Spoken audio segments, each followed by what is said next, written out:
Hello and welcome to the Ball Games Podcast, episode 11. Let's get into it.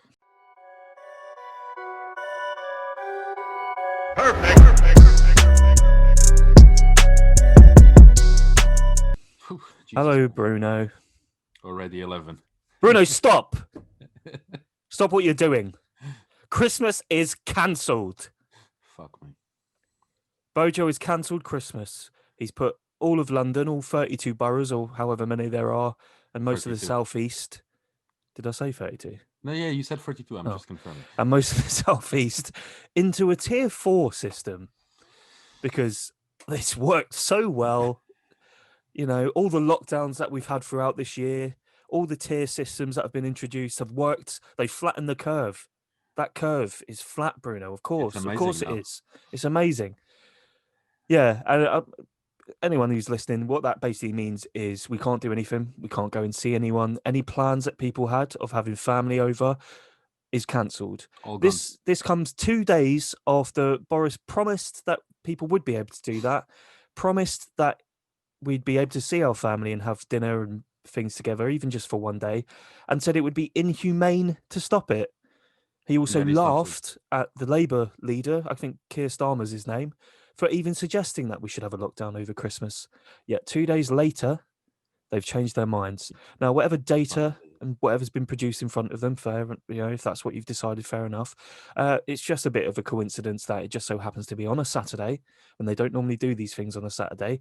Probably just a little bit after everyone has done their Christmas shopping in terms of presents and loads of fucking food for people that they were expecting to come over. It's a disgrace. And I'll tell you what the worst thing about all of this, Yes. Bruno, is this entire year that we've had of pure shite. There's people that have lost everything, Yeah, literally. and this was the one shining light they probably had for the year, Yeah, this was the light at the end of the tunnel for and certain it's people. been taken away from them. I'm not we've- even talking about New Year's. It's just No. Christmas. Christmas. Fuck You New wait- Year's, you know what I mean? But Christmas is just the one thing that we would have lifted everyone. Everyone would have wanted. It was just a chance to see family that you haven't even seen for a year. And we've all been towing the line, and majority of people have been towing the line, doing what they're told, and none of it's made a difference. We've been lied to consistently on a regular basis. The contradictory information that's been given to us is false on a regular basis. The mixed messages that we've been sent on a regular basis, and all of this for what? A new strain has come out that's 70% more, or transfers 70% faster, or, 70% more contagious, Yeah, whatever but they it's say. weaker. But they've got no evidence to suggest that it's any stronger, or the symptoms are any worse, or that there's a higher mortality rate. Yeah, but we spoke about this the last podcast. Same thing.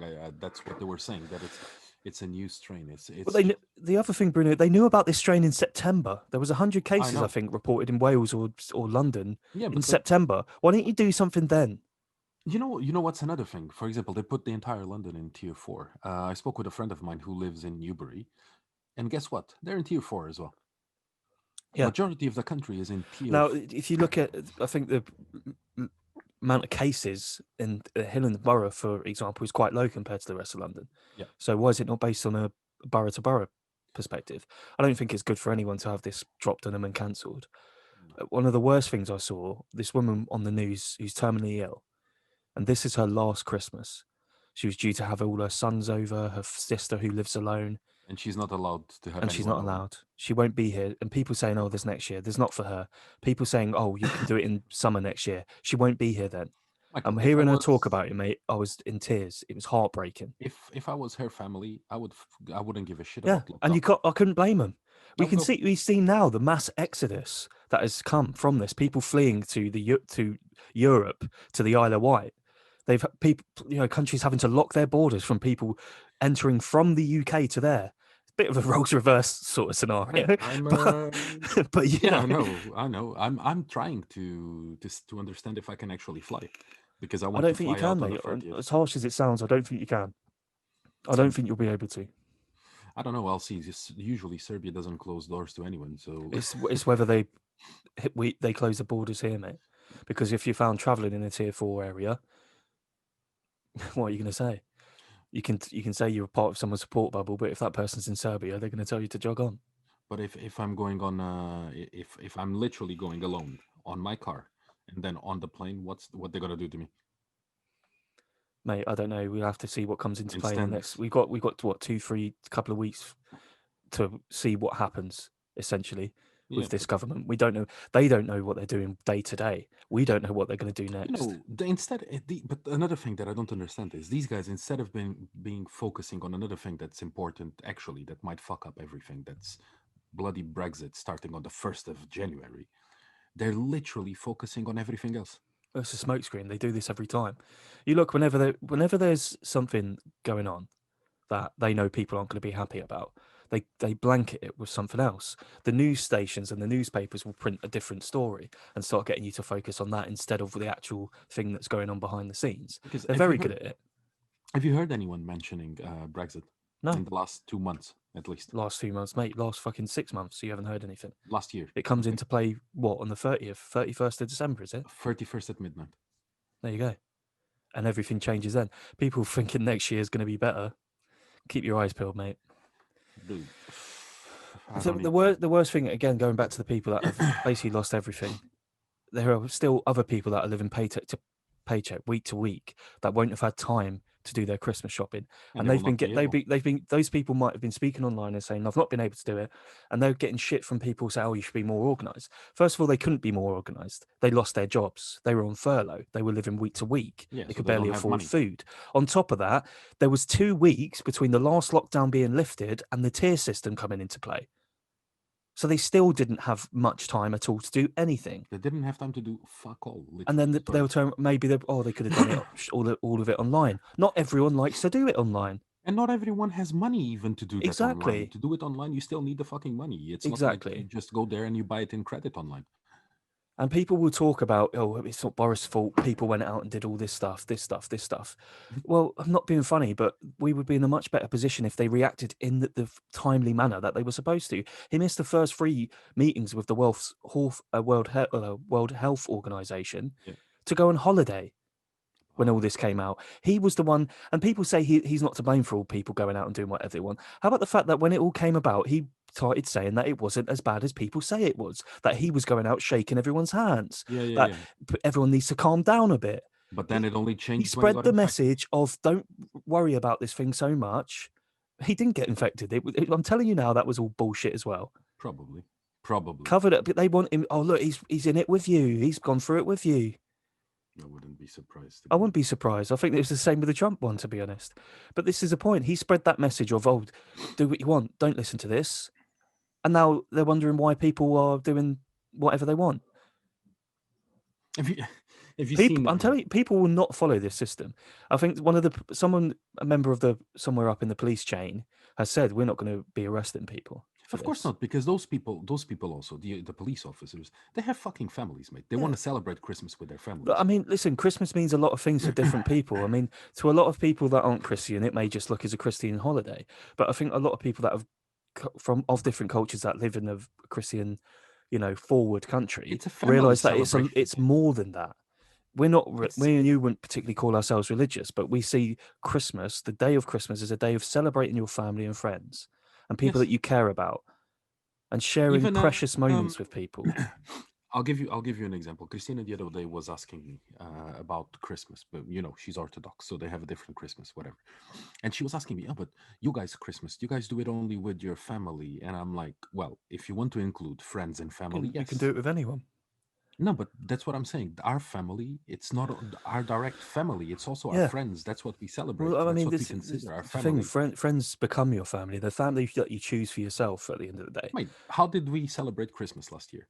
No, we all went round yours. Yeah, and we're not direct family. You were friends. That's it.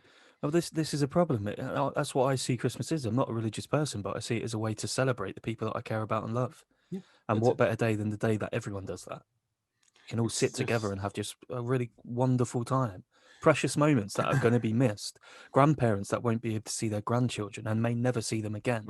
yeah. Children that won't see their dad or their mum because they're in split families. People that are literally alone apart from their family are now alone. I know. That's the biggest problem. And that's the biggest thing about it. It's not about the fact that they told us we can't do it. It's not about the fact that people have gone out and done whatever they want and been stupid in different No, places. it comes It's not down to the about that. mental health It of the comes people down to that the will be mental health allowing. of it, the fucking humanity side of it, and the fucking family side of it. Well, we're making this podcast too serious, man. Yeah. But Well, we'll move on from that no, because no, no. we Just can going sit back to a we quick. could literally talk about that all Oh day. yeah, all Really. day. But just to go back to one thing, like we were saying about people that were furloughed, didn't have money to do shopping, everything. Man, I'm one of those persons in that position. I was 4.5 months without employment. I was literally not getting paid. I haven't made any Christmas shopping yet because I only got paid last week for the first time in 4.5 months, man. Mate, you're gonna have to do what I said. Get to Tesco. Everyone's gonna have to have chili con carne or a ready meal lasagna for Christmas. For Christmas present. I'll give you a veggie one. Or you can get some of those. What are those special crisps that Tesco do this time of year, where it's like sausage roll Yeah, yeah, yeah. puffs The instead of flavors. cheese puffs or whatever. Yeah, Yeah, half a kilo of beef for someone. I thought he was going to say something else. Then they're probably still delivering. Yeah, those ones are definitely Yeah. delivering. I don't see any Business problem. is booming. God, let's move on from that, Bruno. You said you had something special for me. I wanted to hear. Oh man, we speak so many times about when we are in private, like dating websites, and about one Oh of our yeah, friends how atrocious they are. particular, and one of our friends in particular, she is on a lot of dating websites. And this weekend, she decided to show me a conversation that a guy had with her. And honestly, I have to read this to you because it was one of the cringiest things I've Bring it ever on. seen. Bring it on. So I have she sent me the print screen, so I'm gonna have to read this to you. So I'm assuming she asked him before this, "How are you?" Whatever, and he goes like, "Oh, I'm good, thanks. You're most welcome. I was hoping this might intrigue you." Okay, okay. Well, are you familiar with those beautiful, polished marble gemstone eggs? Okay, you're green. Okay, so I was in this case, she texted him, then he replied back saying, "I'm good, thanks. You're most welcome. I was hoping this might intrigue you." Okay, are you familiar with those beautiful polished marble gemstone eggs? You can Oh, also find Fabergé eggs? Is that like that's what they like call them, isn't it? Yeah. like Fabergé, yeah. You can also find similar solid glass egg shaped paperweights, so smooth, cold, heavy, the He's talking perfect about butt shape. plugs. Wait, listen to this. This is gonna be a long one, but and they can get rather substantial if you're feeling greedy. Imagining placing one on a stool and approaching it while approaching it wearing long flowing skirt to conceal the act that is about to take place. You, your naked womanhood lingering in the twilight underneath, casting your skirt over the beautiful ornament to conceal it in your warm, cozy darkness before you descend upon it slowly, feeling its cold, smooth, hard tip brushing against your soft, sweltering lips, closing your eyes as you guide yourself over it, feeling it instinctively slipping towards your entrance as your lips splay eagerly around it before you allow yourself to settle upon it further, gradually stretching around it, engulfing more and more of its smooth, bulbous hardness until the widest part slips inside you. Find your contractions. Wait, slips inside you. Find your contractions are able to draw it in as you settle upon it completely, your sumptuous curves spreading triumphantly over the stool before you rise like a queen, feeling its presence carried deep within, its weight wallowing in your intimate embrace as you walk away to enjoy it secretly, privately. Does that resonate with you at all? This was the first message he sent. Jesus fucking Christ! Before you continue, he said into your loving darkness. Yes. He means her arsehole I brother, or I her don't know. vagina. I think it was the vagina. This It's definitely the this. vagina. Do you know what, Bruno? It wasn't even at a point where I could laugh because I'm genuinely disturbed. I was disturbed. This is why I wanted to share this with you. Now, after he finished this, he sent her another I'm one sure he did saying, finish. "Wait." Now the next message goes like, "Imagine you were to envelope one of those. Wait. Envelope. Oh yeah, imagine you were to envelop one of those beautiful eggs before my eyes, wearing a skirt of your choosing, and then walk Easter over to Bunny. me, It's and the then Easter Bunny. walk over to me sitting captivated on the sofa, taking me by the hands and leading me to the floor just in front as you settle down in my place and Simp! He's a fucking simp! and Simp! sink back low into the cushions, gazing down at me as you draw your legs up into a kind of birthing pose. Thighs so high. I know what's going to happen. Wait, thighs I know so what's going to high, happen. pussy so exposed under the fabric, hiking your skirt slowly to reveal yourself explicitly to me, enchanting me with such an intimate sight, perhaps reaching down with both hands to tease your glistering pink petals apart as you push the egg slowly from your depths, so I can see it lost among your inner walls, emerging gradually before you snatch it back inside with your contractions, teasing me for a while, relishing the gradual stretch as it rolls back and forth over your G spot until it finally rolls from your intimate grasp and settles between your cheeks.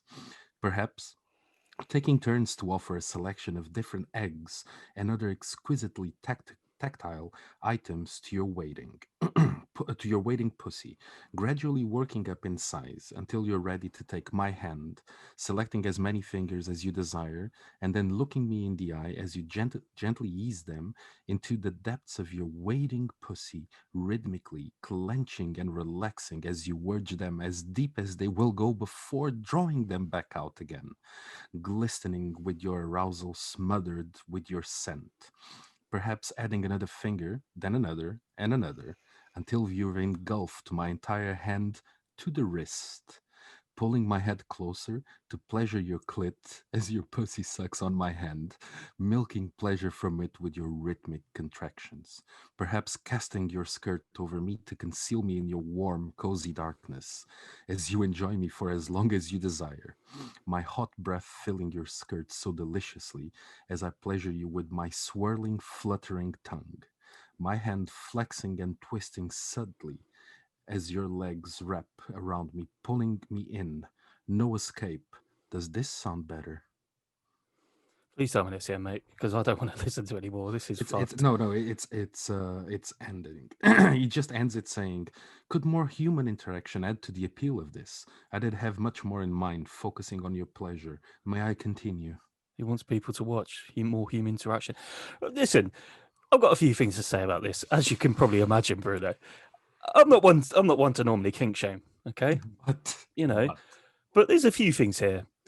What he's basically asking her to do is lay eggs. like the Easter Bunny, for example. Yeah. And I'm going to say this to the guy. I'm going to address him directly. I'm sure he listens. If you want to fuck a chicken, fuck a chicken. Yeah. If you want to fuck a chicken, then watch it lay eggs. Go ahead. Don't request that of a woman.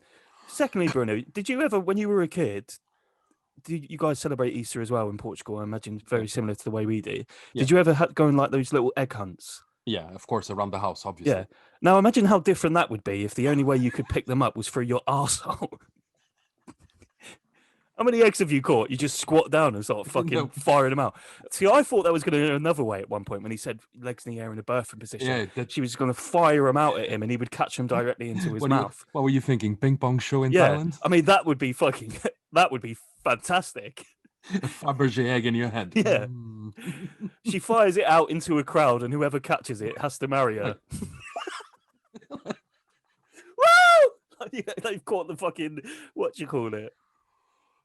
Mate, This guy is, listen, first of all, the police should probably go and find him because he's a I would little bit, report him. he is very articulate. I'll say that for him. But there is a little bit of creepiness about it in the way that he describes it. Your cozy darkness, for a start, and the fact that he wants women to lay eggs. But dude, Like, yeah, maybe he is the Easter Bunny. Maybe he wants to fuck chickens. Whatever he wants to do, just go and do it. Just keep Yeah. it. This was on Tinder, was it? no, this was on Plenty of Fish. I See, think. this is a reason why I don't go on any of these dating sites, right? Because there's so many guys like this. You're a needle in a haystack if you're not anywhere course. not one of these creeps. These guys are the ones that. So you know, I'm, that bang I think everyone I, else. and you know, I'm pretty fucked up myself, mate. And I'm the needle in the, I'm the diamond in the rough amongst these people. Dude, I'm And pretty look sure. at me. I'm pretty sure your message would be. I'm a one piece line. of shit, and I'm still the diamond in the rough compared to these Your blokes. message would be one line. Hop on this long one. Yeah. when I didn't think when the doctor told me I'd have a stroke, I didn't think it'd be to your Instagram pictures. At least that's Oh, much that's less. grim, mate. That's less creepier than this, mate. This, Yeah, it is because I mean it's short and sweet. It's to the point. That's what you need to be. There's too much reading in that. He probably lost her on the first line because there was too much reading. But what I do have, did you get her permission to read this out, Bruno? yeah. She told Okay. me that I could read. Did you get her to sign a disclaimer as well, just in case she starts trying to backtrack? Because I'm not having her sue us. The good thing is that we didn't say any names, so nobody knows who we're talking about. If she could get his surname for us as well, then we could truly expose him. Oh my god, dude! If the thing is, I saw the picture of the guy. She actually blurred it on the print screens. He's a good-looking guy. No, it explains everything. Everything that you heard, you can actually match to that face. He looks like a chicken fucker. Yeah, actually, he does. Oh, fucking hell. All right, Bruno, let's move on to some different news. Sorry, I just needed to share this one. I mean that goes back. You remember some of the early ones we did with like the creepy PMs and stuff like that from Reddit. She actually said to me like, "I'll give you one per podcast so that you can read because I have a lot of them." Yeah. Like, well, it's good actually because that guy who wrote that story last weekend about that creep didn't send an update, so we haven't got an update yet for that. So that's fine. Let's move on to some other news from this week. The world is going to end to make it better. Yeah, do you know that guy actually claimed that, didn't he? That pastor. He had to backtrack because he said it was going to end on like the 22nd, the 21st, or the 26th or something, and then it turns out it's not going to. Shock horror. But the thing is, I wouldn't have disbelieved him this time. I'm still thinking you called Bojo to Boris Johnson. Yeah, Bojo, that's his nickname, mate. BJ. Bellend. Yeah. Here's one for you, Bruno. So Donald Trump aides are worried he may not leave the White House peacefully after a fucking temper tantrum. No shit.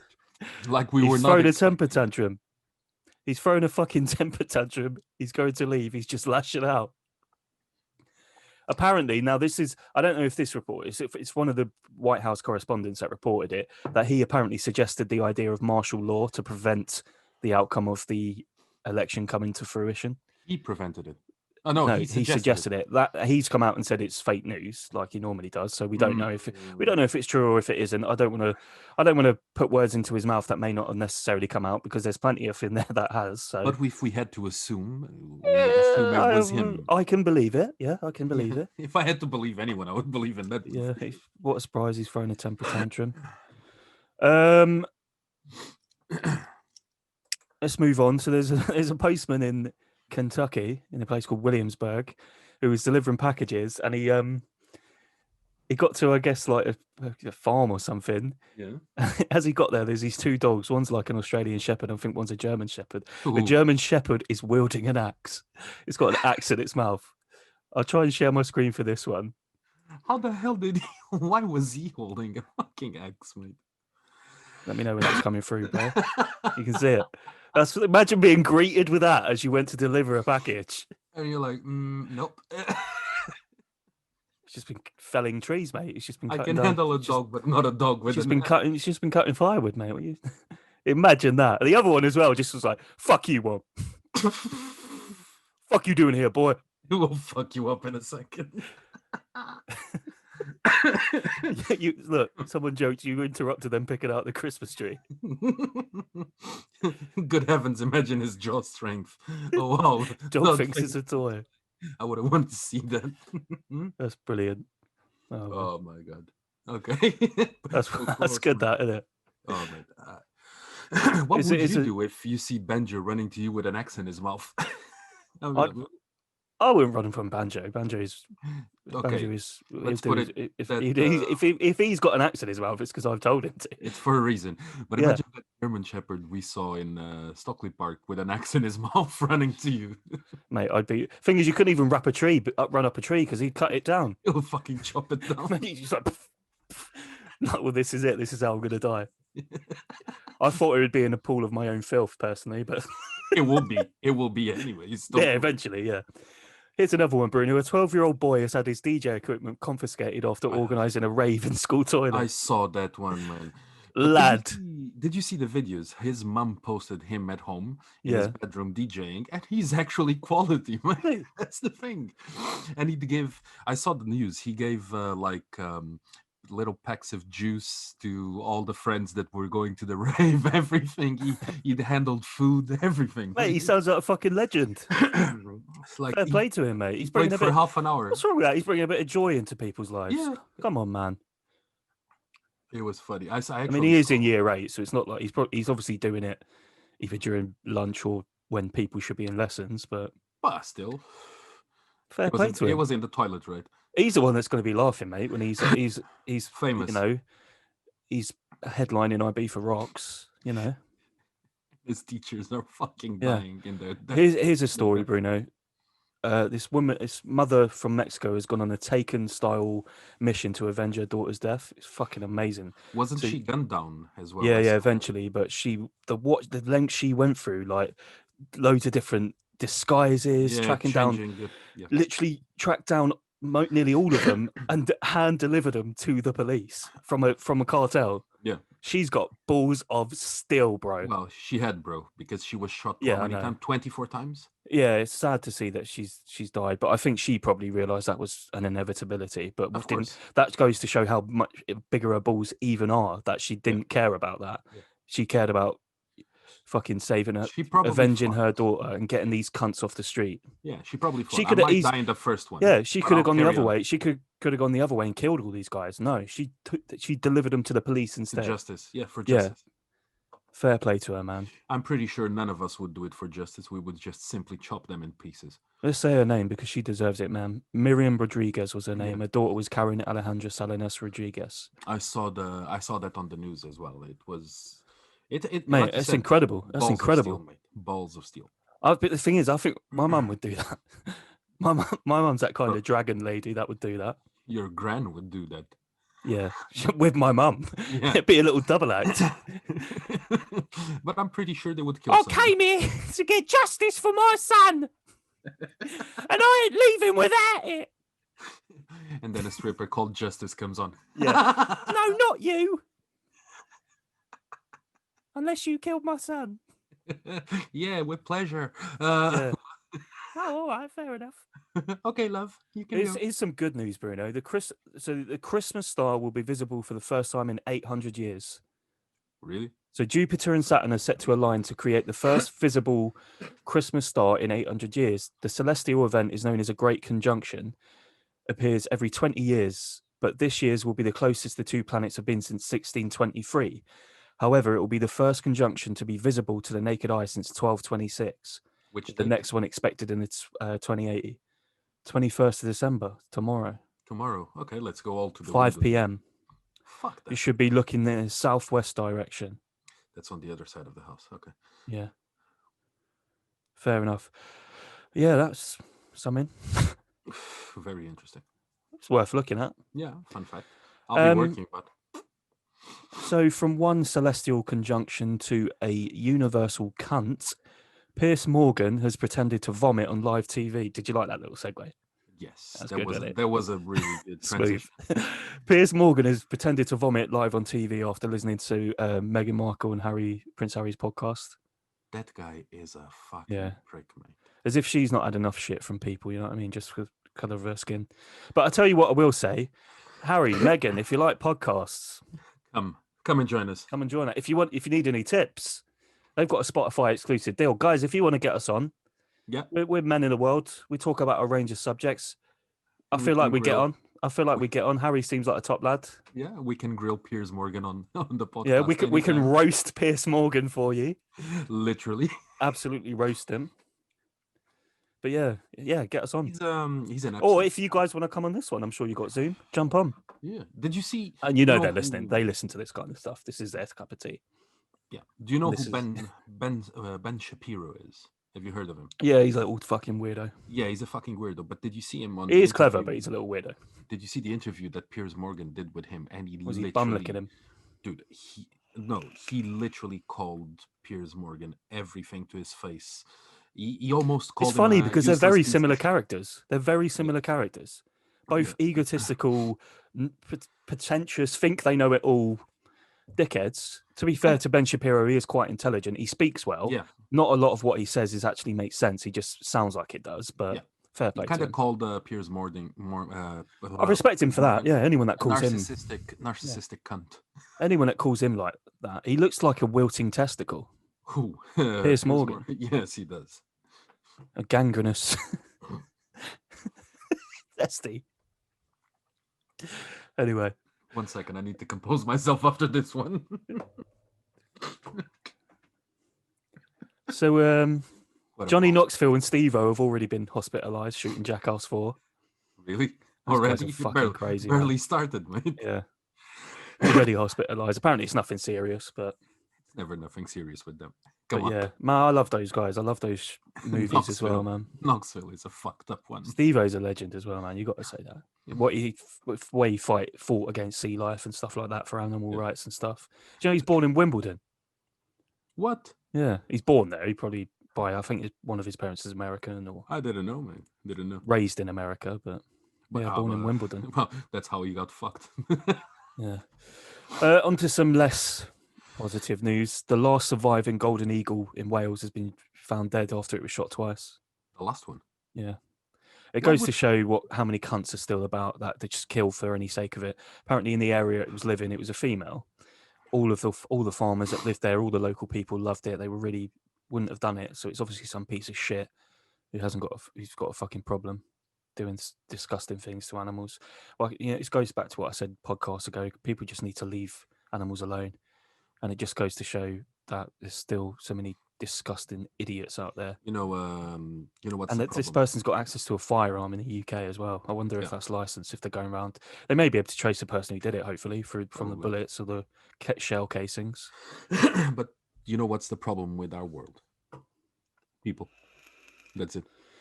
Yeah, thanks coronavirus for getting rid of a few of them. Eh? Is that what you mean, Bruno? Is that what you're saying? No, actually, I had this conversation. I don't recall with who, but they were asking me, "Oh, but aren't you worried about this?" I'm like, "I'm not fucking worried." Worried about what? Coronavirus. It's just fucking natural selection, mate. The stupid ones are all going. No, that's a bit harsh. It's dude, majority of them. Come on, if you think about it, that motherfucker that went to lick the toilet seat. Listen, what do you think he did? No, the stupid people that have done stupid things and caught something from it, and then others that have done the similar stuff or said it's a hoax and died. Fair enough, but the large majority of people are no, I'm not saying the large majority. You do need to clarify that because it did just sound like you were just saying that everyone who died from coronavirus was a loser. You're like Donald Trump. No. But that's one that should actually get it and also perish. To be honest, he had it, Bruno. Didn't you hear? He 100% had it. Definitely. This in a certain point, like you said, those guys that say it's a hoax and they go lick toilets and do whatever they want, those guys that's actually natural selection, mate. It's survival of the intelligent, not the fittest. It's survival of the intelligent ones. Yeah. Well, how come we're still alive then, eh? Because we didn't lick toilet seats yet. I actually considered it, but then I thought nobody sits in mine. I'm not going to get anything from mine. I did always wonder why you were so quick into the bathroom after I was. To get the all right, Bruno. Let's move on. That's enough news. I'll tell you what, Bruno. I wanted to tell you something. You remember you couldn't get hold of me for a couple of days recently? Oh yeah. Well, basically, I was kidnapped. Don't tell me that this is going to go to someone that I know. Well, I was walking down the road. This white van screeched, break in, pulled in front of me. Group of men jump out, all in black, but throw a sack over my head, bundle me in, hit me over the head. Is it a gangbang? No, I wish. They threatened you with a good time, but they didn't do anything. No. After a while, I passed out because they've hit me over the head. But when I came to, I was being dragged. I couldn't see a thing because the sack's over my head. Eventually, we stopped. They ripped the sack off my head. And I was basically in what looked like some sort of underground devil worship room. I'm not even joking. Like little candles lit up everywhere. A group of about 20, 30 people huddled in like red robes. And in like, they were looking up at someone that was on like a pulpit with a lectern, stage area. And again, I couldn't see anything, but the person stood on the stage area, pulls back their hood. You can have a guess who it was, can't you? Liam. And as soon as he pulled off his head, suddenly they all start this weird chanting. I'm still a bit dazed, so I'm trying to focus in on what they're saying. They're chanting, "It's Britney, bitch." It's Britney, bitch. They're chanting. Oh, like, oh, for fuck's sake. Anyway, Liam pops a bump of Zoom Zoom powder and he shouts, "Welcome, brothers and sisters." Then he literally sprints off the stage, like right at me, gets right in my face. He had this really scary smile on his face. And he shouts, "This is your initiation, you cum dumpster." Cum dumpster. Yeah. Is he still being that aggressive? Jesus Christ. And as he says it, all these people in robes start shouting and hollering, whooping, "It's Britney, bitch," constantly. Yeah. Come dumpster, come dumpster. They were shouting it. And mate, you can imagine, I'm pretty worried at this point. So I asked him, initiation to what? And he goes, "To the Church of Me." And I went, "To the Church of Me?" I thought, yeah, I'm going to wind him up a little bit. I was like, "What, to the Church of Me?" He goes, "No, to the Church of Me." So we went back and forth like that for a bit. Eventually got pissed off. He got fucking fuming. And he just goes, "You're a cocky little cunt, aren't you? This is the Church of fucking Liam." And he shouts it out. They all go mental again. And then he grabs a handful of marching dust and just lobs it in my face. Oh, mate. And then he beckons his goons. They drag me over to What the fuck? to this chair in the middle. And they strap me in. And then on the slab in front of the chair I've never seen so many narcotics, mate. Honestly. It's covered. I've never seen so many. And as they're doing that, they drag out someone else. And before I continue, you remember Liam asked us to call a couple of people out. Yeah. One was Apple. Yeah. The company Apple, and the other was the little cunt cunt who rides his bike down his road really fast, popping wheelies, thinking he's a bad man. Those were his words, weren't they? Yeah, exactly. So guess who this is? They drag him out, bring him over to Liam, who instantly backhands him. And he goes, "That'll teach you to ride your bike up and down my road really fast, popping wheelies and thinking you're a bad man, you little cunt." He got him. Oh my God. And these goons drag the kid off. And then he turns his attention back to me. He goes, "Bruno should have never left the other night. I'll make sure to make him pay." Oh. He goes, "But first, you'll do whatever I tell you. This will change your life forever." I'm fucking terrified at this point, Bruno. I'm not even joking. So I ask him what he wants. He goes, "You're going to consume everything on this table. You have 10 minutes. Do what? Christmas on a drug table. Jesus. Everything on a table." It was a 6-foot slab, Bruno, and there wasn't a spare piece of slab anywhere for the amount of drugs on there. I went, "You're mental. If I do that, I'm going to die." He just laughs and goes, "If you die, you die."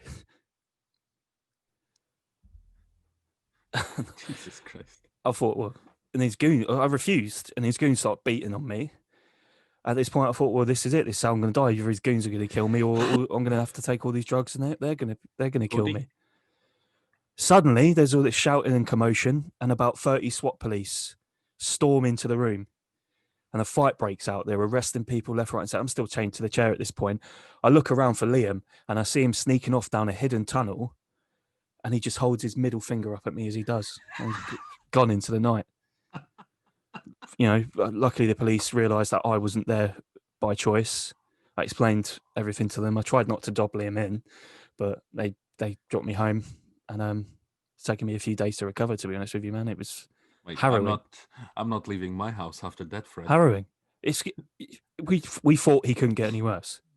Now he started a cult. We need to turn him to a drug-fueled cult. Liam, if you're listening, stop it. And this poor little kid, you asked us to call him out because he's literally your words. He rides his fucking bike up and down my road really fast, popping wheelies, thinking he's a bad man, telling me better watch out for my car. Jesus Christ. I'm shocked. I'm shocked. He went to a complete different level now. But that's what he does to people that ride their bike up his road. And this is what he does to his close friends. A cult. No, the reason I did call Apple and this kid out earlier is because what's he going to do? He's clearly going to get hold of someone high up at Apple, and we don't know what he's going to do to him. Tim Cook. And his gripe, we should explain his gripe with Apple is because he bought a £90 Apple Pen that doesn't work for his old generation iPad. And it's his fault for not reading the fucking article and the description of the product, He's but an idiot. he's refusing to accept it's his fault, and he's blaming Apple, and he's clearly gone now. He's lost. There's Mate, no I'm- recovering this guy. I'm starting to see some connection between that cult and the Etsy shop. I think that's how he gets his. Do you think that's how? customers. Yeah, the customers they buy it, they have to come Yeah, join his cult. I think so. I'm worried about him. I'm beyond worried about him at this point. He's put my life in mortal danger. Dude, I'm gonna start looking over my shoulder Yeah, every day everywhere when you I'm go, in the house. mate. Every time I walk the dog now, I'm fucking paranoid. I see someone in a red hoodie, I'm like, Jesus, kill him, Banjo, kill. I have to take the dog everywhere with me now, mate. Jesus Christ, no. That's the reason why he never wants to join us, because people will know who he is. Yeah, he'll get caught. The police have obviously got a fairly accurate, probably one of those sketches of him now from the amount of people that have come forward. Like a generic Yeah. student. Yeah, and it's someone who looks like a Walmart Ed Sheeran. They've just got someone to draw that, and it looks exactly like him somehow. Hey, can you draw us just what you think a Walmart budget Ed Sheeran would look like? Yeah, sure. And it's literally a Liam. photogenic copy of Liam, basically. It's Liam. Yeah, I Yeah. agree. Oof. So Liam, you will listen to this. He listens to all of them. Sort your fucking self out, mate. Because you do that again, because it can only get worse from here. It's only gotten worse from the first time. Jesus, man. I don't want to know what's gonna happen. I imagine again, you're because- next. Yeah, for sure. He's done me twice. He's done you once. It's scary, mate. We need to ask any of our other friends if they've been involved in anything Yeah, like this. we need to check in and make sure they're okay, really, don't we? I haven't seen James in a while. I used to see him at Tesco, so I'm assuming that Liam fucked him up as well. Yeah, he's just had a new kid and all. Michael's lucky. Actually, yeah, I wanted to say that. Yep. So, speaking of our friends, we'll move on from the psychopathic one to our close friends, Michael and Faria, who've just given birth to a baby boy. Congratulations, guys, and welcome Congratulations. to the world, little Zachary. Little Zachy. Can't wait to meet you, bro. That should be good. Well, just another one, another baby. Yeah, to come another out. baby. Little Jojo, little Zachy. This So is let's hope Michael lives long enough with friends like Liam to see his boy grow up, because at this rate it's not looking good for any of us, is it? I'm pretty sure that kid will avenge him when he's bigger. Yeah. Like that Mexican mother.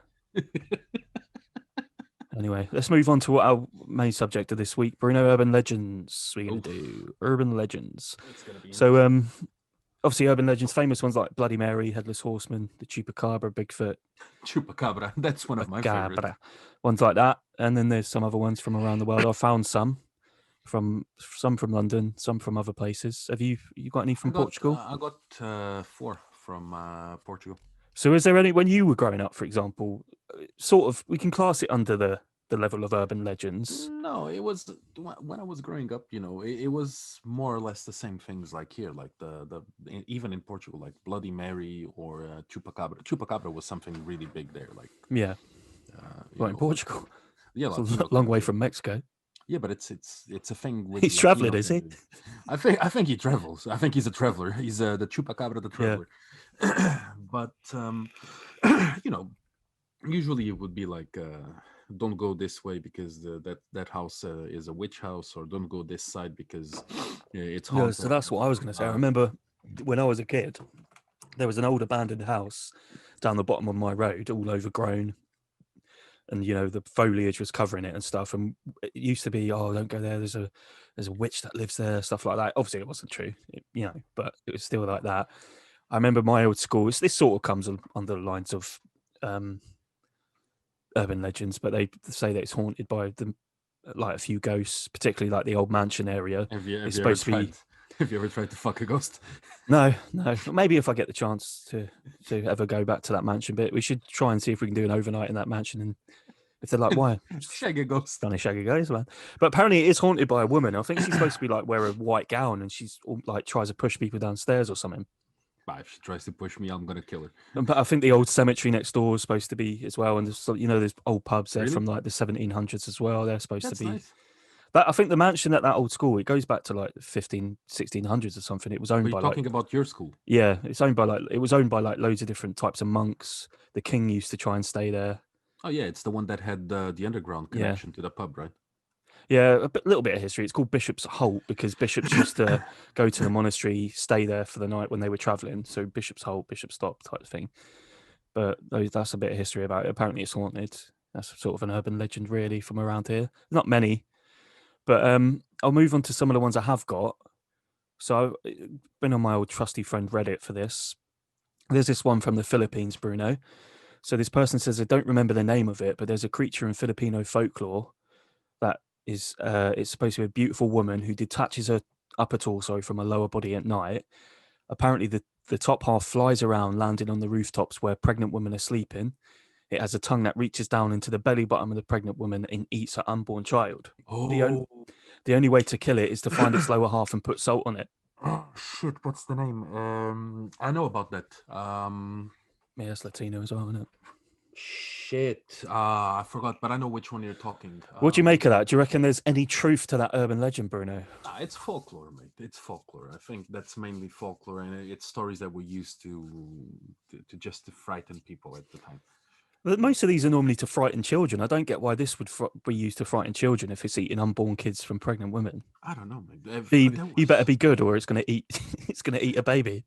There was a TV show about all those legends. About a guy that would hunt demons. What was the name of that? Is it called Demon Hunter? No, no. It was on Netflix. I forgot the name. And every episode is a different folklore creature. On Netflix. Yeah, I forgot the name. It's a really well known show. Fuck me. It's not that dark tourism guy who goes to weird places. No. It's literally a TV show like Teen Wolf and the originals, Vampire Diaries. Something like that. Something like that. Oh, it sounds Yeah. shit then. No, that one is actually nice. I saw that one. It doesn't have the same kind of feeling as the other. The other one is more teenagey thing. All right. This one was a bit more hardcore. All right. Let me move on to the next story. This is one from Scotland. So it's apparently a village near a place called Fife. This guy's mum grew up there. So the village's earliest known settlement is from 3000 BC. It's been home to Picts and Romans. Nowadays, it's like a small woodland, and the rest of the surrounding land is farm. So legends say that the forest was home to witches. When the forest was being cleared for expanding farmland, a lone witch came out of the forest to tell the villagers to stop. She said the trees would not forgive man for their destruction, and if the villagers did not heed her words, then all of their land would become infertile, and all the women. Frightened, the villagers agreed, but asked for a small part of the forest. A deal was made that this and only this land could be cleared. The witch also said that for every harvest of every crop grown there, they should produce one sack and leave it on the edge of the forest. The practice was followed for hundreds of years until the villagers abruptly tore down much of the remaining forest to grow wheat and build a mill.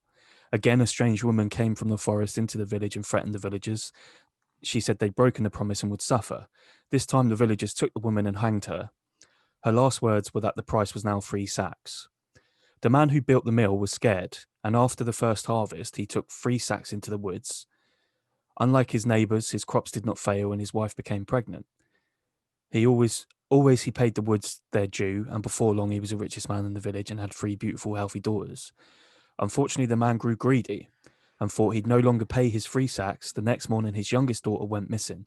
The whole village came out to look for her, but the man asked that his men run the mill as normal, so he didn't lose any money. There was soon a commotion at the mill. Some of the workers had fainted, others were crying, some were shouting. The man came out to see what was happening. A horrified worker told him that they started up the mill as normal, but blood poured out between the stones. They found his missing daughter. What the hell? Distraught, the man sold his land and fled the village with his family. The mill was torn down, and years later, a silo was built there. By the 1960s, the silo was ancient and crumbling. It's also rumored to be haunted either by the farmer, his daughter, or the witch, sometimes all three. This is a part of my mum's story. One day, she and her friends had a bet to see who could spend the night in the silo. One boy who was always boasting of his bravery volunteered. Between them, my mum and her friends, they conspired to keep it a secret from their parents by lying about camping in each other's gardens. That evening, the boy, John, climbed into the silo. Mum and her friend gave him a bag of food, a blanket, and a torch. They told him they'd be back in the morning. but they were actually planning to come back later to frighten him. They'd waited a few hours and snuck back to the silo, and alarmingly, they could hear John sobbing and crying for help. They found him quite away from the silo, pulling himself along on the stomach. John had jumped out the silo and broken his ankles. He was carried back to his parents' house and taken to hospital. After the inevitable week of punishment, my mum was allowed to visit John. She still looked terrified as he had that night. She asked him what happened. He said he told his parents and the doctors that he fell, but the truth was he saw something. Not long after he was left on his own, he could hear something shuffling around in the silo. He used the torch to see what was there, but there was only empty grain bags. Whoa. Yeah.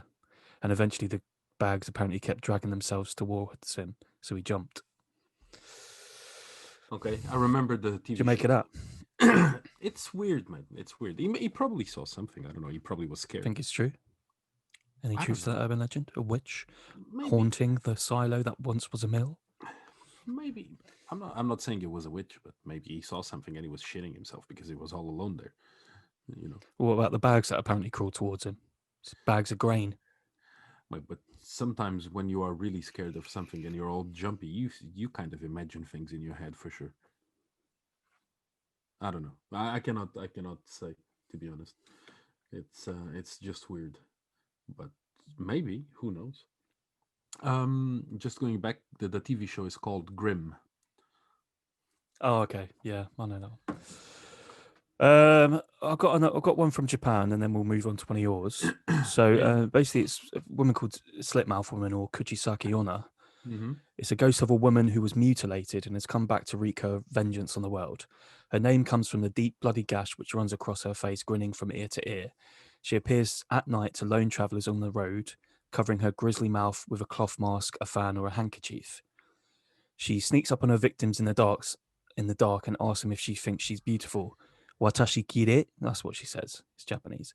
If the victim answers yes, she pulls off her mask and reveals a bloody, dripping, grotesque mouth. She asks them in a grisly voice if they still think she's beautiful. Kore demo? If the victim answers no or screams in terror, she slashes him from ear to ear in an imitation of her own mutilation. If he lies and says yes a second time, she walks away only to follow her target home and slaughter him brutally in the night. So the origin of this is apparently the spirits of the dead who were killed in particularly violent manners, abused wives, tortured Yeah, yeah. captives, defeated enemies, often do not rest well. The Kuchisaki Onna is thought to be one such woman. However, during the Edo period, a large number of Kuchisaka Onna attacks were blamed on shape-changed kitsune, playing pranks on young women. A kitsune is like a sort of Yeah, cat I know. demon type thing. During the 20th century, the blame began to be placed on ghosts, serial killers, and simple mass hysteria. This resulted in an explosion of Kuchisaki Onna sightings over Japan.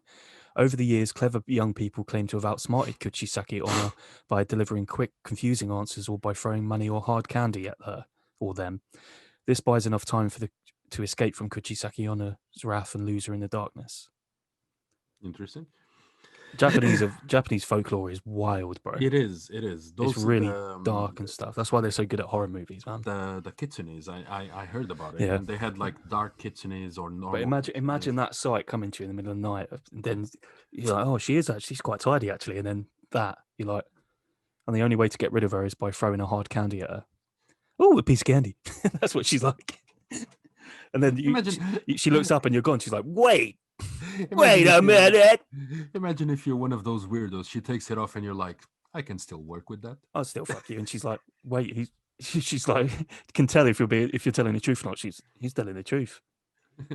Okay, guys, I'm leaving. I'm leaving now. You can write this story on Reddit and claim that you tried to fuck a ghost, bro. But I ain't in. I'm not in. You're an ugly motherfucker. Do you want some hard candy? No, you don't need it, mate. I'm gone. Get away from me. Get away. You're a creep. But yeah, I think that one's particularly spooky, creepy. I don't think it's true in any way, but you can imagine wild people's imaginations run away with them. But in Japan, these things, but these things in yeah, Japan, their folklore is crazy, man, crazy. I know, but I don't know. It's just funny. I've got two more from Japan, two from America, and a couple from England. But if you want to do one of yours, I can do. It's not actually. It's not like folklore. It's like an urban legend of certain locations in Portugal. So there's a place called Castelinho of São João de Estoril. It's like a small castle located between Lisbon and Cascais. Is that the one we went Uh, past in the middle of the river? uh, yes. No. No. That's a different one. That's a different one. This one is in Lisbon. Lisbon. So apparently, this place is haunted by a little blind girl. So it's the story goes like the little blind girl, the daughter of the first owners, had fallen in the sea by accident, and many people swear they've seen her walking around the property with a doll in her hand. A guy called José Castelo Branco. If you knew him, you probably wouldn't believe anything he says because he's the weirdest celebrity we have in Portugal. Is he a bit Literally. like, do you know who Derek Akora was? No. You know, that the medium guy from Liverpool. No. This guy No. is completely different. He's a man He's tapped. that is kind of transitioning into a woman, but he still identifies as a man, and he's married with someone called Betty Grafstein. That's someone from Germany with a shit ton of money. Whatever, it doesn't matter. So he bought the house in 1983. But one visit to Thought it was a the castle. the castle, sorry, but one visit to the castle made him quit his idea of purchasing the castle, because he said on many interviews that he saw a little girl playing with other children by the cliff, and that he was feeling drawn to the sea. Oh, so like he's suggesting the little girl's He's spirit pulling sort of people drives to you to the commit suicide. Or something. A bit yeah. like like the woman in black, where she Yes. like gets kids to kill themselves Exactly. stuff. Yeah. There's another one. This one is actually a really famous place in Lisbon. It's been on Polanski's movie The Ninth Gate. It's the place where it was filmed. So it's called He's a weird guy. yeah, it's called Chalet Bister. So it's most commonly known in Lisbon as the Witch's House.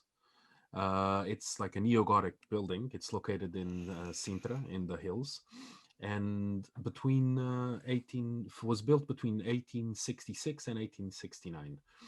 This place has 3 floors over the ground, the ground floor up, but it also has 7 floors underground where a secret society used to gather at the time. So Oh the yeah, like legends Freemasons or whatever. the legend says that one of the only 3 copies of the Devil's Book is located inside Chalet Bistre. Which, if it exists, actually, that book, I wouldn't be surprised it would be there because that place is creepy as How's fuck. someone not found it though? I don't know. The no visitors are allowed inside anymore. They Really? used to What? be. Because it's decrepit, It's falling well, down. not this one. Another one that I'll show you, or that I'll talk about, will is. But this one, no, it's in So perfect condition. why aren't they letting people in? Because they think they it's too. don't they don't allow people to go in because they say when you go inside the 7 underground floors, you can still hear screaming inside. Oh, mate, fuck that. They should let us in. We should Yeah, I go. know. We'd go there. I'd go there. I would love to go. Because I don't believe that's true, but I would go there. There's another one Probably that wind whistling down the tunnels if you're that far probably down. it's seven Draft. seven It's a seven draft. floors 7 floors on the Yeah, ground, so it's a it's a lot. draft. Someone's left the window open upstairs. But this other one is called Quinta das Conchas. It's a farm. It was when was this? It was bought by a guy This is a called different story, is it? yeah. This is a different one. Before we Called move on, then, yeah. what that Kuchisaki Onna one? Give that something Oh, a rating out of 10 for creepy. First of all, 1 rating out of 10 for how creepy it is, and 1 for believability. 10. For Fucking what hell. creepiness? It's really creepy. What about believability? I if we're doing 1 to 10, a 10. I would believe in that. Japanese, I would believe. You in believe anything that there is a Kuchisaki Onna? Mate, in Japanese folklore, I You think fucking Japan is believe. such a mystical land that there is a demon walking around with a You never slit know, from mate. ear to ear? You never know if there's demons or not. Who knows? Well, 10 out of 10 suggests that you know there is. Yeah, I've seen a lot of them. Okay, 8. 8. Let's say 8. You sound like you're scared of Kuchisaki Onna. Yeah. Sound like you tried to fuck her as well. Yeah, she rejected me. I had a hard All right, candy. so what I about had a hard candy for her, but she ran away. yeah? It wasn't big enough. What was the other, your first story called in Portugal? Say it slowly so I can understand. Castelinho São João do Estoril. Okay. That, yeah, I said that. All right, don't correct me. Yeah. I said exactly that. What about out of 10 for creepiness? 7. I'll give it a 7 or 7.5 because the creepiness of being drawn to it, not being in control of your own mind, Yeah. is something that's quite creepy. The psychological part of it, Yeah. believability, 2. yeah, 2, 3. I'll give it a Max. 3. I'll give it a 3 to be nice to it. Max. Go on then, move on to your next one. What's the next one called? The next one is a place called Quinta das Conchas. It's a farm. This one you cannot visit at all because the building is in risk of completely falling down. It's a condemned building. Yeah. So this guy called Francisco Montero, he bought The same guy. No, it's Oh, another I one. was going to Francisco say he Montero. gets about, doesn't he? Yeah, little is left of the house, but you can still see the structure that reminds of like old colonial houses. This guy, Francisco Montero, was one of the slave Oh, okay, owners yeah. from Angola, So Mozambique, a piece of shit. whatsoever. Yeah. So he apparently, despite his thriving career, as an entrepreneur, whatever he was, he had the dark side. So he fell in love with the native. Surprisingly, he had a dark side. Wow, that surprised me for a slave owner with a dark side. He fell in love. I bet he didn't like that either. Yeah, he fell in love with a native woman from Saint Tomé, which is one of the islands in Africa, with whom he had a daughter. Apparently, she was so beautiful that he locked her in the house in Quinta das Conchas. Was it for jealousy or for not wanting her to be seen by others? Nobody knows. He But wanted she it for was, himself because he's a creepy little incest man. But according to the story, she was imprisoned in a cage. And after many years of captivity, she went mad and ended up dying. It's said that if you go there, you cannot go inside, but if you go close to the house, you can still hear the sounds of weeping, and then they turn into cries of distress. So there's something that happened in the early 20th century, I think, in France, where a woman that literally happened to her. Her family locked her in a tower because she was supposed to be this beautiful young girl, and she was going to marry a guy that was beneath her, like a lawyer that wasn't very good. It was beneath her basically, and her family locked her away. It was genuinely a true story. I can't remember the name of it. I remember the name of the one. No. I remember the name of the one that goes for the babies. La Llorona. No. I think that's something different. She's no. That's La the Llorona. one that preys on babies. No. She takes kids and drowns them. Oh, you're right. She takes them. Because her kid died of drowning. That's it. Yeah. That's it. Yeah, she right. drowned her original kid because she went mad. So it's a different one. But yeah. So this one, believability.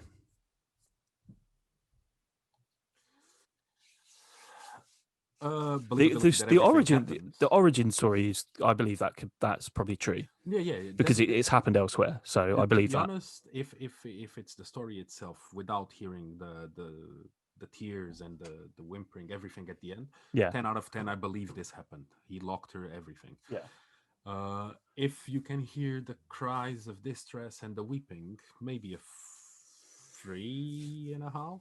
So what about creepiness? Out of 10. 8, maybe. Yeah, I factor in the fact that the original story, which is probably true that he did do that, is part of the creepiness. So I'd give it an 8, 9. And believability of the cries and the weeping, 0. You know what? What I realize is that the cries and the weeping, this is in the middle of the hill as well, in the middle of a hill. Wind, trees, everything. Wild animals. You hear that a lot. With a lot of these paranormal videos where they're filming and they're just hearing like a screaming in the background. It literally, I mean, you know what it's like around here with foxes. They literally sound like a woman being murdered, don't they? Oh, yeah. Screeching. Yeah. So a lot of them sound like that. So it could potentially be a similar thing, But I don't know. Maybe. But yeah. Okay, let's move on to my next one. This is from Japan, Bruno. Again. Okay. So it's a doll that grows human hair. So, where's the full story? I've not got it. Basically, the spirit of a child called Okiku lives on through this eerie doll that's housed at the Mananji Temple in Hokkaido. Back in 1918, a 17-year-old boy in Hokkaido bought a doll at the market for his 2-year-old sister Okiku. The doll looked very similar to her, and they both had this Okapa haircut. It's basically a bowl cut straight down, but the fringe is like there. It comes down to the chin. She loved the doll so much that she took it everywhere with her, even to sleep. When Okiku died months later, the family named the doll after her and prayed to it at their household shrine. It wasn't long after they noticed something strange happening. The doll's hair was gradually growing longer. Even after cutting it, the hair kept growing back. It was at that moment the family knew they messed up. Akiku's father gave the doll to Manenji Temple in uh, Iwamizawa City, Hokkaido, where it can be visited to this day. You're not allowed to take photos. Scientists have analyzed the hair of the doll and concluded that it's real human hair from a child.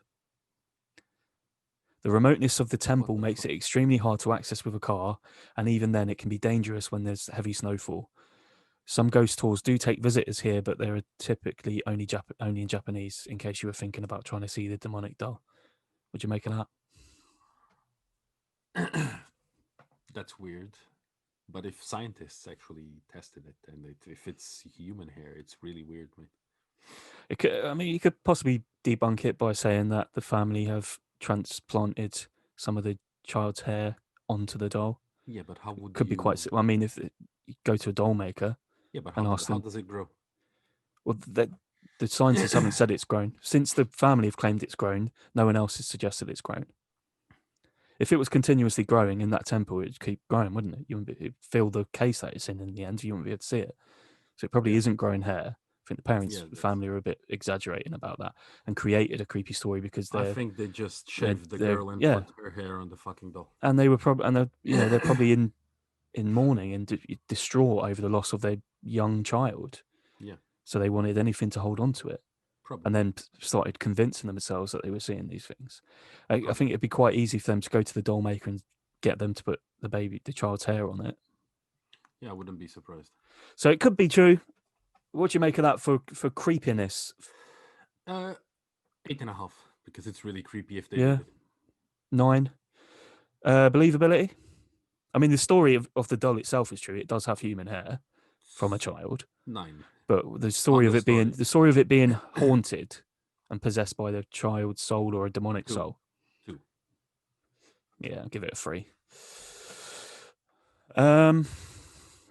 I'll do. I've got a final one from Japan, so I might as well do that. It's Hanako-san. It's basically sort of a Japanese version of Bloody Mary, not the same story but similar. Yeah. So, the Bloody Mary of Japanese elementary schools, Toire no Hanako-san, or Hanako of the toilet, is a spirit that can be summoned, but you'd have to be either really brave or just plain crazy. Hanako-san's backstory is unclear. Some say she was a victim of an air raid during World War II who was hiding in the bathroom stall when her school went up in flames. Others say she ran into the bathroom to hide from her murderous parents. One thing is clear, she died in the third stall of the third bathroom, and that's where you need to be to When you call knock her. and to summon her. So you go into the stall, you knock 3 times and ask, Hanako-san imasu ka? Or Hanako-san, are you there? Yes, I am. A small voice will respond. The door will slowly open and you'll be able to glimpse a schoolgirl covered in blood coming out of the toilet before she drags you in with her.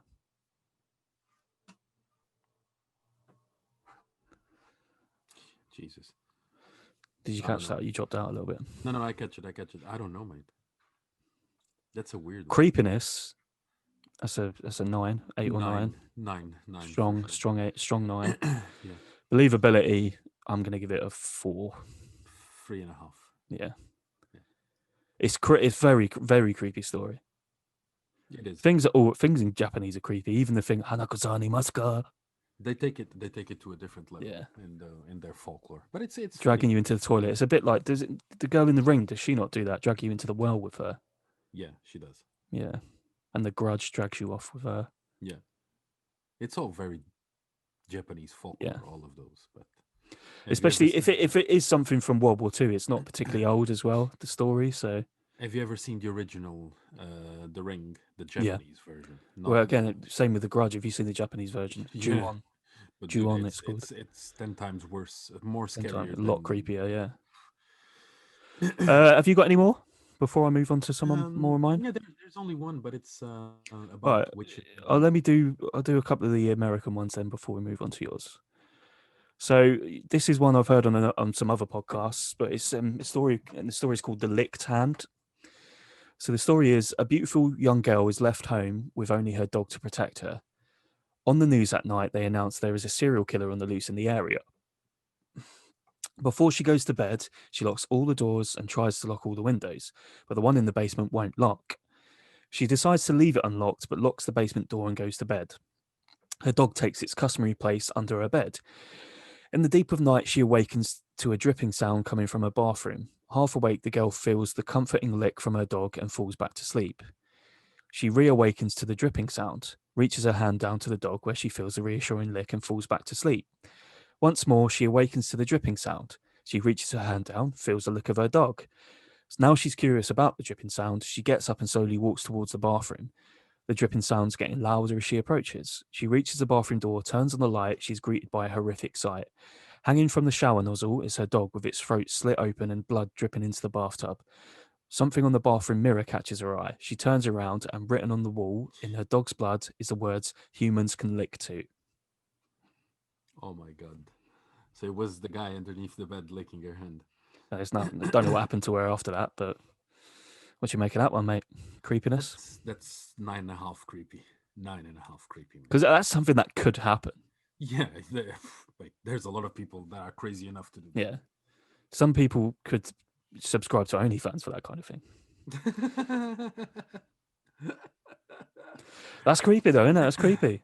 Yeah. What you give it? You give that 9.5? Yes. I'll give it a 7 because it is creepy, but it's it is at the end of the day, it's an urban legend.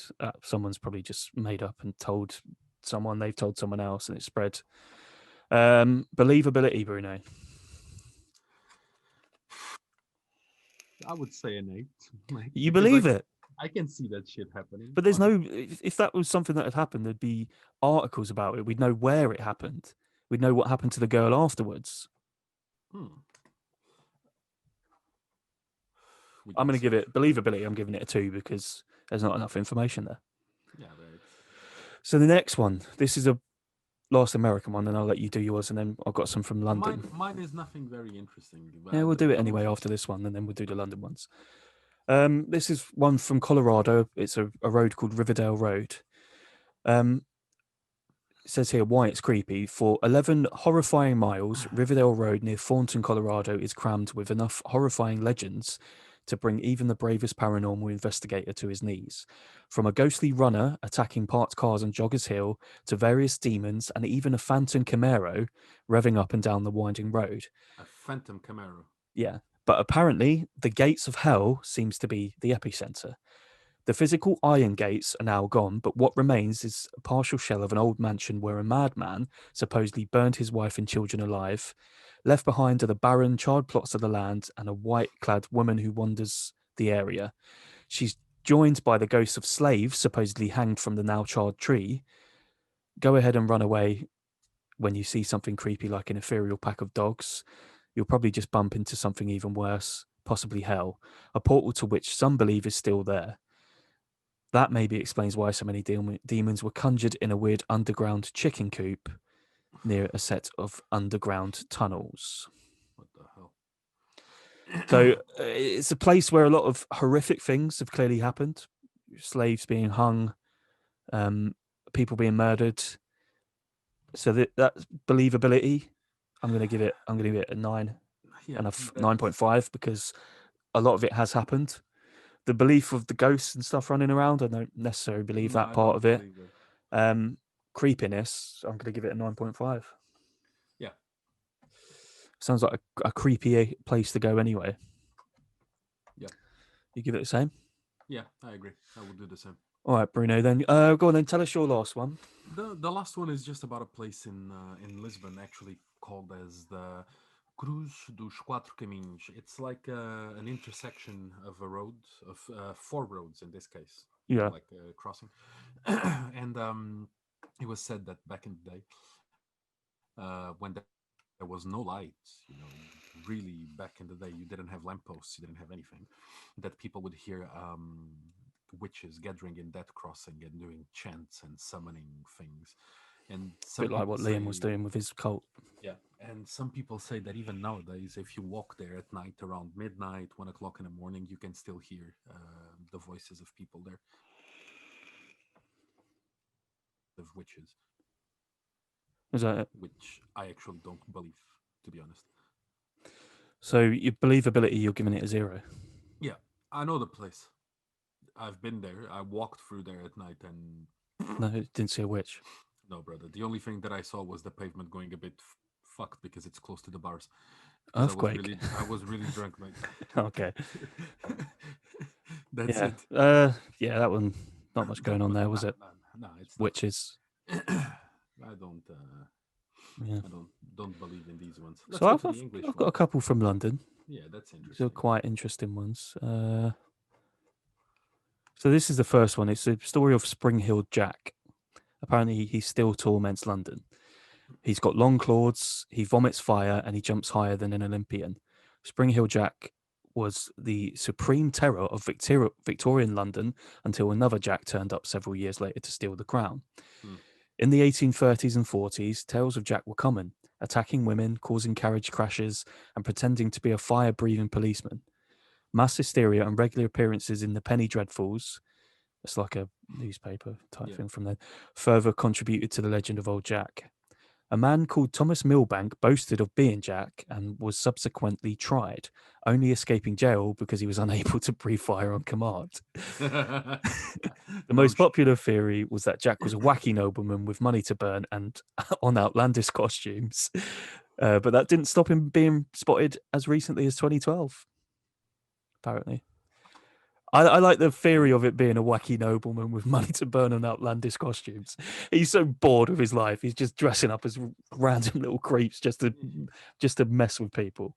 That's actually something we probably would do if we were bored out of our minds. It's quite funny. He's got a sense of humor back then, by the sound of things. Yeah, that was just banter, mate. He Yeah, was just having some banter. Victorian banter, mate. That's all it is. He's just trolling. It's just trolling, man. Didn't do anything wrong. He didn't kill anyone. Yeah, obviously, mate. Victorian times were wild for crazy stories like that. You know what I mean? But yeah, apparently he's still about. So maybe when we next get the opportunity to go into Central, we'll keep an eye out for him. I think we need to have some. Sorry, not that we do this, but we need to have large quantities of opium to be on Victorian times and actually see that. You said it, mate. So here's one. It's sort of a urban legend of why it's here, basically. But you've seen round here, you know, there's like wild ring-tailed rose ringed parakeets. You know, the green parakeets that fly around here. So there's a couple of like urban legends as to how they've come about. One theory is that during the filming of a movie called African Queen that had Humphrey Bogart and Katharine Hepburn was being filmed in Ealing in 1951. They released the birds into the wild. Delightfully kooky story, but there's 60,000 strong flock of them now, and people wonder where they come from. Another sort of urban legend theory is Jimi Hendrix owned a flat in Mayfair in the 60s, and he was known to have a pair of these parakeets. And they think that that's the very breed that roamed the wild, and they have, produced They blame offspring Jim. of They them. blame Jimi Hendrix. Yeah, for Jimi Hendrix or Hepburn and Bogart, one of them that. is a theory. I'm going for Jimi Hendrix on this one. But we see them around here, man. They're all about. Yeah, Yeah, I think there's a lot of them. I'm You gonna remember give. that day we were in the hut? What was it? The hut? Yeah, man. They won't shut up.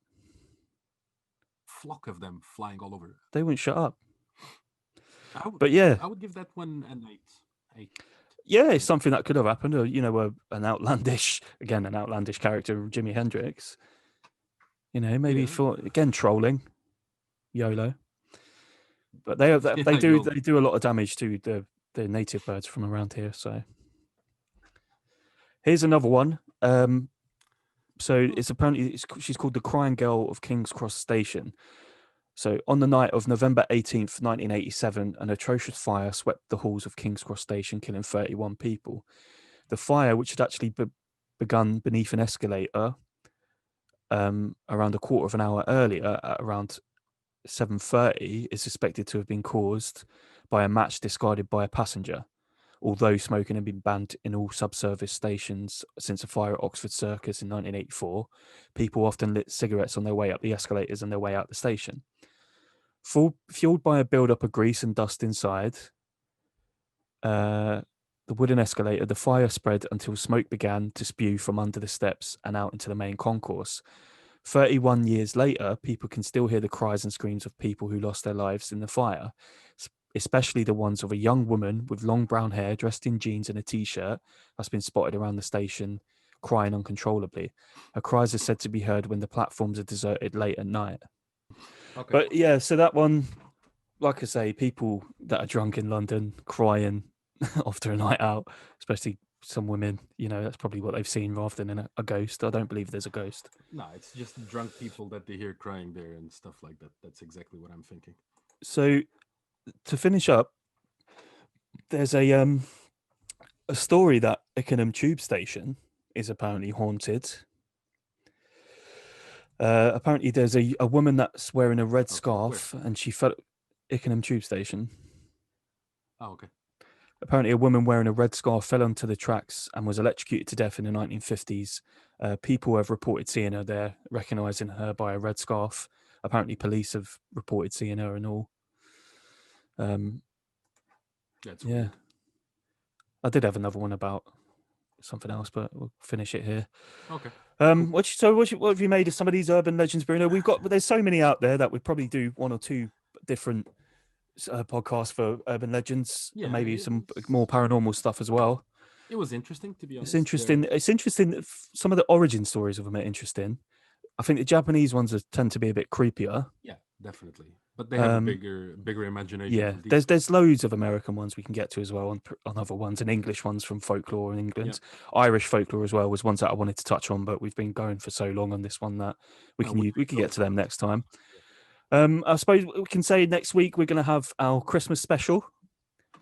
Hopefully, we're going to have a couple of our friends joining us for just debauchery, drunkenness. I've got some whiskey and some beer that I'm going to be drinking. I'm going to be doing the same for sure. Maybe I'll do a bit of a Christmas rap. I know you've been waiting for me to spit some bars for you, Bruno. So maybe if one of the guys drops a beat, I'll lay down some bars. Let's see if I can join if Liam doesn't kill me first. Yeah, hopefully Liam doesn't kidnap us within. This will probably go out Monday. This one, but within the 2 days, hopefully he doesn't get up to anything else. It would be a surprise if he joins us on that Christmas. Yeah, special one. If he's not, police are looking for him, so. We don't know, but yeah, we'll have a few friends joining us. Should be a good one. Probably be a bit longer than the normal ones. Bruno, you're back. Yeah. So we'll leave it there, guys. Yeah, hopefully my connection will be better. Yeah, hopefully Bruno's could sort his internet out by then as well. But yeah, thanks for joining us. If you've made it this far, hope you've enjoyed. You know who I blame on this one? Boris. Yeah, Tier 4 is blocking your connection. Who's your internet with? BT. Oh, mine's with BT and mine's fine. Tier 4 is blocking your connection, bro. Bojo. I don't know what's happening. Thanks, Boris. You've cancelled Christmas and now you're cancelling the internet. You bastard. You absolute cunt. So we'll end this podcast with a middle finger up to Bojo and the Tory party in general. And all the haters. See you next time. See you guys. Yeah, hope you enjoyed. See you later. Don't forget to like, subscribe, and all that stuff that I said previously on other ones. Adios. Anything else? Who should they not try and fuck this time, Bruno? I don't know, mate. A ghost. I'm still on the ghosts. Don't try and fuck a ghost, aliens, or Kuchisaki Onna. Unless you have a fucking hard candy. Yeah. She might put out. You never know. All right, guys. Thank you. See you next time. See you. Perfect.